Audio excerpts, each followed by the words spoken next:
जिसमें एक समाज के बच्चों को आपने त्वरित रूप से अपराधी घोषित कर दिया है कि भाई वही अपराध करते हैं, और एक पक्ष को आपने बिल्कुल पीड़ित घोषित कर दिया है। को जो जनरल कास्ट है वो 100% उसको वोट देता है और उसी की जड़ें काटने वाले कानून है, तो उसका विरोध होगा। तो कहीं न कहीं इस तरह के कानून देश की को जातियों में विभाजित भी करते हैं और देश में एक संघर्ष, जातिगत संघर्ष पैदा कर रहे हैं ये कानून। जबकि देश में जो सरकार है उसको जो जनरल कास्ट है वो 100% उसको वोट देता है और उसी की जड़ें काटने वाले कानून है, तो उसका विरोध होगा। सामान्य वर्ग को कॉलेज पढ़ने से भी अगर आप वंचित करना चाहते हैं तो सड़कों से लेके यूनिवर्सिटी से लेके कोर्ट तक भी इसका विरोध होगा और अंत में हम अपने वोट का इस्तेमाल करेंगे। तो अगर भाजपा को लगता है कि यार जनरल कास्ट कोई वोट बैंक नहीं है, तो भाजपा को समझना पड़ेगा कि देश में 35-40% जनरल की आबादी भी है, तो वो एकजुट अगर वोट के माध्यम से विरोध करेगी तो शायद सरकार में आना मुश्किल हो जाएगा। कि ये कानून हमारी एकता को खंडित करने वाला कानून है। तो हम चाहते हैं कि सभी जनता इस कानून का विरोध करे और देश एक रहेगा तो हम आगे बढ़ेंगे। नमस्कार, मैं हूं मोहम्मद यासर। आप देख रहे हैं टी न्यूज़ राजस्थान। जैसा कि आपको पता है, यूजीसी को लेकर लगातार विरोध प्रदर्शन चल रहा है। कई संगठन विरोध में भी उतर चुके हैं। इसी को लेकर आज हमारे साथ मौजूद है वैभव जी। आज हम इनसे जानेंगे कि यूजीसी क्या है। बताइए, साहब का नाम बता के पूरा पता है क्या चीज़। मेरा नाम पंडित वैभव चास्टा है, राष्ट्रीय अध्यक्ष में राष्ट्रीय सनातन एकता मंच का। ये जो कानून अभी आया है यूजीसी वाला कानून, ये समानता के लिए आया है, पर ये कानून समानता को विच्छिन्न करता है। ये कानून भेदभाव बढ़ाने वाला कानून है और एक वर्ग को टारगेट करने वाला कानून है। तो कहीं न कहीं इस तरह के कानून देश की को जातियों में विभाजित भी करते हैं और देश में एक संघर्ष, जातिगत संघर्ष पैदा कर रहे हैं ये कानून। इसलिए इस कानून का विरोध हो रहा है। तो आप समर्थन करते हैं या विरोध करते हैं? नहीं, इस कानून का विरोध करते हैं। समर्थन तो क्यों कर रहे हैं? नहीं, विरोध का कारण ये है कि इसमें एक पर्टिकुलर एक वर्ग को आपने, क्योंकि देश में ST/SC एक्ट है, अगर दलित आदिवासी समुदाय के लिए अगर कोई सामाजिक रूप से उनको उत्पीड़न होता है तो उसके लिए देश में कानून है। पर विद्यार्थियों को लिए आप यूजीसी के अंदर, आप कॉलेज कैंपस के अंदर विद्यार्थियों में आप ऐसा कानून बना रहे हैं जिसमें एक समाज के बच्चों को आपने त्वरित रूप से अपराधी घोषित कर दिया है कि भाई वही अपराध करते हैं, और एक पक्ष को आपने बिल्कुल पीड़ित घोषित कर दिया है। जब लास्ट ईयर इसका ड्राफ्ट बना था तो उसमें OBC शामिल नहीं थे, अभी OBC को भी शामिल कर लिया गया है। और सबसे बड़ी बात कि इसमें अगर कोई झूठी शिकायत होती है तो उसके ऊपर भी कोई कार्रवाई नहीं होगी। लास्ट ईयर के ड्राफ्ट में ऐसा था कि झूठी शिकायत कोई करता है तो उस पर कार्रवाई की जाएगी। तो ये इस तरह का भेदभावपूर्ण कानून, जबकि देश में जो सरकार है उसको जो जनरल कास्ट है वो 100% उसको वोट देता है और उसी की जड़ें काटने वाले कानून है, तो उसका विरोध होगा। अगर इसको जो यूजीसी को लेकर अगर कानून को नहीं हटा जाता उसको लेकर फिर आप क्या करें?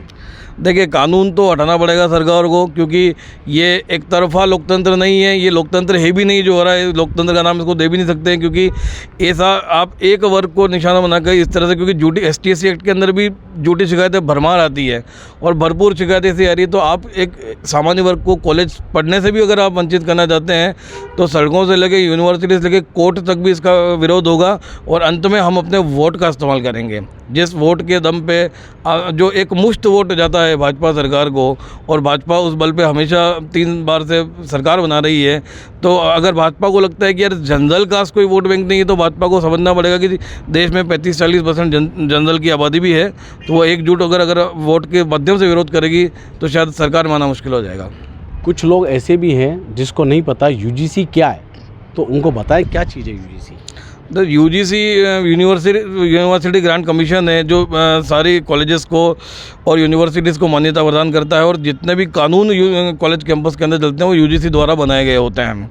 तो भारत सरकार की एक कमेटी जो यूजीसी के लिए उसने जो कानून बनाया है, उस कानून की ये बात हो रही है, उसका विरोध हो रहा है, जो कि समानता के नाम पे बनाया गया है। और हम मानते हैं कि किसी भी व्यक्ति के साथ अगर जातिगत भेदभाव होता है तो उस पर सज़ा होनी चाहिए, पर इसमें किसी वर्ग विशेष को टारगेट नहीं बनाना चाहिए। इसमें सभी को समावेशी कानून होना चाहिए। जनरल कास्ट वालों, जब JNU में, दिल्ली में ब्राह्मण भारत छोड़ो, ब्राह्मण की कब्र खुदेगी, बनिया भारत छोड़ो के नारे लगते हैं, तो उसके खिलाफ कानून क्यों नहीं होता? क्या उन लोगों की कोई धार्मिक या जातिगत पहचान नहीं है क्या? तो कानून ऐसा बनना चाहिए जो हर व्यक्ति के ऊपर लागू हो, और किसी भी व्यक्ति के साथ अगर जातिगत भेदभाव या उत्पीड़न होता है तो उसके खिलाफ हो। इसके लिए हमारी लड़ाई है। मेरा एक सवाल था कि सनातन धर्म हमेशा से न्याय, समानता और धर्म समस्त व्यवस्था की बात करता है, और ऐसे में क्या आपको लगता है कि यूजीसी इन मूल्यों से मेल खाती या टकराती है? नहीं, बिल्कुल भी मेल नहीं खाती है। सनातन धर्म में हर वर्ण का अपना उचित स्थान है और हर वर्ण का महत्व है। और अभी जो आज कॉलेज कैंपस में कोई बंदा जाति के आधार पर दोस्त बनाता भी नहीं है। अभी आप कॉलेज कैंपस में चले जाएं, कोई भी व्यक्ति ऐसा नहीं कि यार तू व्यक्ति इस जात का तो मैं तेरे साथ दोस्ती नहीं करूँगा, ऐसा नहीं है। सब लोग आपस में बैठते हैं, आपस में पढ़ते हैं। आज आपने ऐसा माहौल बना दिया है कि एक जनरल का बच्चा ओबीसी और ST/SC के बच्चों के साथ दोस्ती करने से घबराएगा, उससे दूर रहेगा। तो ये तो जातिगत विवरण से बढ़ रहा है और सनातन धर्म के जो मूल्य हैं उसके ये बिल्कुल ही विरुद्ध है ये कानून। और जो सरकार हिंदुत्व के नाम पर और सनातन धर्म के नाम पर बनी है, वो कहीं न कहीं जब एक चुनाव में बोला जाता है कि बटेंगे तो कटेंगे, और अभी ऐसा प्रतीत हो रहा है कि वो स्वयं बांट रहे हैं। मेरा एक सवाल और था कि विपक्ष इसको लेकर फूट डालो, राज करो कि राजनीति करार दे रहा है, इसको लेकर आप क्या कहेंगे? देखिए, विपक्ष का काम विरोध करना है और विपक्ष अपनी जगह उसका विरोध कर रहा है। देखो, है तो ये फूट डालो राज करो की नीति ही है, परंतु शायद भाजपा को समझ में नहीं आ रहा कि इस नीति का नुकसान उन्हें ही होने वाला है, क्योंकि उनका जो वोट एकमुश्त उनको देता है, अगर वो उनसे दूर हो गया तो विपक्ष को फ़ायदा ही है। परंतु इसमें ये भी बताना आवश्यक है कि जो कमेटी है संसद के अंदर जो यूजीसी के बारे में निर्णय लेती है, उसके जो अध्यक्ष हैं वो दिग्विजय सिंह है, वो कांग्रेस के ही नेता है। तो विपक्ष भी दोनों तरफ से खेल रहा है। वो एक तरफ से उनके नेता इस कानून को बनवाने में मदद भी कर रहे हैं और दूसरी तरफ से सामने विरोध का ड्रामा विपक्ष कर रहा है। तो ऐसा नहीं है कि सरकार के खिलाफ ये आंदोलन है तो विपक्ष को उससे कुछ फ़ायदा मिल रहा है, बट अल्टीमेटली ये है कि सरकार को समझना पड़ेगा, अपने कोर वोटर की सुननी पड़ेगी। और सबसे बड़ी बात, जो संविधान के 14th आर्टिकल में समानता का अधिकार है, उस अधिकार के लिए हम लड़ेंगे। अगर विरोध जो चल रहा है रेगुलर, उस विरोध में अगर सरकार नहीं भी सुनती है तो उसके बाद उसको क्या आंदोलन होगा? देखिए, आंदोलन सड़क पे भी होगा, कोर्ट में भी होगा और अंत में चुनाव में बहिष्कार तक चलेगा। अगर सरकार नहीं सुनेगी तो चुनाव में सरकार का बहिष्कार किया जाएगा। मेरा एक सवाल और था, क्या आपको लगता है कि निजी स्वास्थ्य के लिए इस कानून को मिसयूज कर? तो 100% अभी आप मध्य प्रदेश का एक अभी सर्वे था हाईकोर्ट, मध्य प्रदेश हाईकोर्ट में, कि ST/SC एक्ट में जितने मुकदमे आ रहे हैं उसमें 65% मुकदमे फर्जी हैं। अगर आप सोचो कि आप किसी भी, अगर आप कोई बच्चे ना भी दिल्ली में सुनने में आया है कि श्री राम कॉमर्स कॉलेज की 3rd ईयर की एक बच्ची है, उसको किसी लड़के ने प्रपोज किया, उसने मना कर दिया, तो उसने पुलिस में कंप्लेंट करा दी थी। इसी यूजीसी कानून के 2 दिन पुरानी बात है।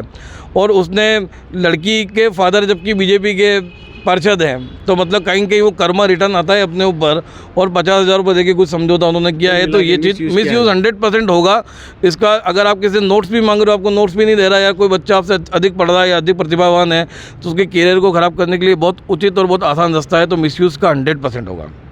मेरा एक और सवाल था आपको, 2027 में उत्तर प्रदेश में विधानसभा चुनाव होने जा रहे हैं, ऐसे में इस कानून का कोई प्रभाव चुनाव में देखा जा सकता है क्या? देखिए, सीधी सी बात यह है कि उत्तर प्रदेश में जनरल कास्ट का एक बहुत बड़ा वोट बैंक है और पिछले चुनाव में 2022 में जनरल कास्ट ने 75%, जो आंकड़े अभी न्यूज़ चैनल वाले सभी बता भी रहे हैं, बीजेपी को एकमुश्त वोट किया था। तो कहीं ना कहीं अगर जनरल कास्ट की अनदेखी होती है और सरकार अब जिद्दी बन के अगर इस कानून पड़ी रहती है, तो निश्चित तौर पे उत्तर प्रदेश में इसका चुनावी नुकसान भाजपा को हो सकता है। अब राजस्थान सरकार, केंद्र सरकार को इसके बारे में क्या कहना चाहिए? तो हम राजस्थान में भी भाजपा सरकार है, केंद्र में भी भाजपा सरकार है, और हम यही बोलना चाहेंगे कि किसी भी व्यक्ति के साथ अगर जातिगत या धार्मिक भेदभाव होता है उसके खिलाफ कानून लाओ, पर कानून के दायरे में सभी लाओ। ऐसा नहीं हो कि आपने जो कमेटी बनाई है उस कमेटी में एक जनरल का सदस्य भी नहीं है। अगर आप जिन बच्चों की आप सुनवाई कर रही कमेटी कॉलेजेस में, जो आपने प्रारूप बना, उसमें एक जनरल का सदस्य भी नहीं, तो हमारी सुनवाई करेगा कौन? तो ये बात आपको सोचनी पड़ेगी। और दूसरी बात, इसके अंदर मात्र छात्र नहीं है, इसके अंदर प्रोफेसर्स और कर्मचारी कॉलेज के वो भी इसके अंदर इंक्लूड कर लिए गए। तो आप सोचिए कि अगर किसी बच्चे को अपने टीचर से, प्रोफेसर से कोई प्रॉब्लम होती है तो उसको किसी भी तरह से उसको हैरास कर सकता है इस कानून के माध्यम से। अब आप जनता को क्या कहना चाहेंगे? मैं जनता को ये बोलना चाहूँगा कि मैं सभी समाज से, सभी वर्ग से, हिंदू, मुस्लिम, सिख, ईसाई सभी से, और हिंदुओं में भी सभी वर्ग से, ST/SC, OBC, जनरल सभी से आह्वान करता हूँ कि ये कानून हमारी एकता को खंडित करने वाला कानून है। हमको एक बने रहना है। ये कानून, हम लोग सरकार के कानून का विरोध कर रहे हैं, हम ST/SC, OBC का विरोध नहीं कर रहे हैं, हम लोग माइनॉरिटी का विरोध नहीं कर रहे हैं, हम किसी धर्म संप्रदाय का विरोध नहीं कर रहे हैं। हमारा विरोध सरकार के कानून से है। तो हम चाहते हैं कि सभी जनता इस कानून का विरोध करे और देश एक रहेगा तो हम आगे बढ़ेंगे। इस तरह से छोटी छोटी बातों में विवादों डाल के देश कभी आगे नहीं बढ़ पाएगा। ये तो थे हमारे साथ वैभव जी। ऐसी कुछ हस्तियों से आपको रूबरू करवाते रहेंगे। देखते रहिए टी न्यूज़। नमस्कार। अगर आपको भी इस वेडिंग सीजन शादी की शॉपिंग करनी हो, इलेक्ट्रॉनिक हो, होम अप्लाइंसेस हो या फिर फर्नीचर, तो आ जाइए उदयपुर के अंदर लोकेटेड मयंक इलेक्ट्रॉनिक पे, जहाँ पर आपको ये सारी चीज़ें अवेलेबल मिल जाएगी एक ही जगह पर। नमस्ते दोस्तों, मैं Hitesh Jain, owner Mayank electronics 2.0 and Mayank electronics mobile world. शादी की पूरी शॉपिंग करने पे हम दे रहे हैं लाडली बिटिया को 6,990 रुपये का गिफ्ट, जिसमें से हम आपको दे रहे हैं mixer, tiffin box, pillow, bedsheet, comforter, iron और 3 लीटर कुकर। इतना प्राइस आपको कोई नहीं देगा पूरे उदयपुर में। तो आज ही आइए, आपकी शादी का सामान सारा बुक कराइए। Mayank electronics 2.0 sector 14 100 feet road. धन्यवाद।